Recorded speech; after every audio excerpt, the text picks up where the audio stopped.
In my opinion, for a movie with a runtime less than an hour, Look Back explores a surprising number of themes and keeps you emotionally invested throughout.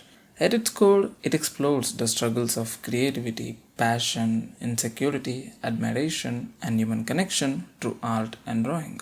I found it fascinating how Tatsuki Fujimoto builds the story around two polar opposite characters, Fujino and Kyomoto, whose names are also derived from his own. Fujino represents many of us who initially develop a passion for something, in this case, art and drawing, but slowly become attached to the praise, validation, and recognition that come with it. At one point, drawing becomes more about proving ourselves than enjoying the process itself. This illusion is shattered when Fujino comes across Kyomoto's artwork, which is leagues ahead of her own. Out of frustration and wounded pride, Fujino spends days obsessively practicing and trying to improve, only to realize that she still cannot surpass Kyomoto. Eventually, Fujino accepts reality and distances herself from drawing for a while. However, both characters eventually meet for the first time due to certain circumstances, and the interaction feels very awkward for both of them. This is where Fujino realizes that Kyomoto genuinely admires and sees her as an inspiration. Later, the movie showcases how Kyomoto's admiration fills Fujino with joy.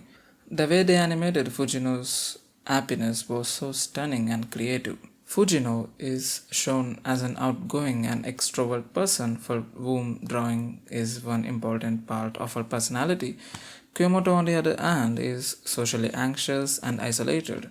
Drawing becomes her entire world and identity. The movie explores how these two contrasting personalities slowly connect and complement each other through art. Their relationship works so naturally that it makes the emotional moments feel even stronger.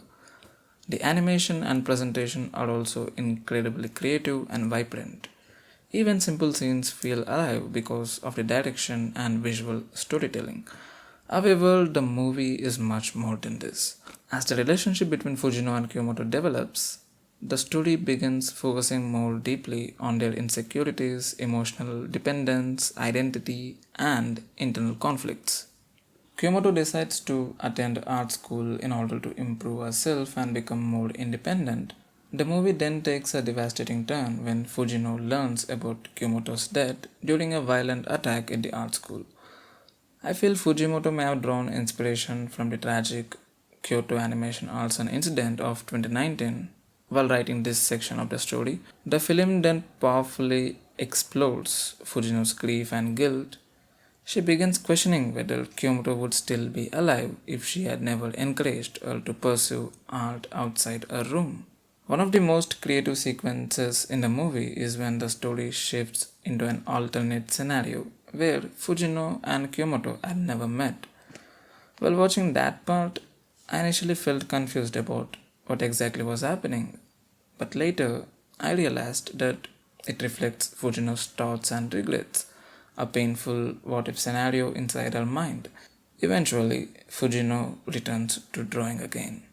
And I think that is one of the important part of the movie. Because despite the pain, loss, guilt, and emotional conflict, the story suggests that art still remains a meaningful part of life, something capable of connecting people even after they are gone. And I think that is one of the most important parts of the movie. To conclude my thoughts on Look Back, I would say it is a fantastic film with beautiful animation, creative storytelling, and emotionally powerful themes. What makes it even more impressive is that it achieves all of this in less than an hour. I genuinely feel this is a movie almost everyone should watch at least once.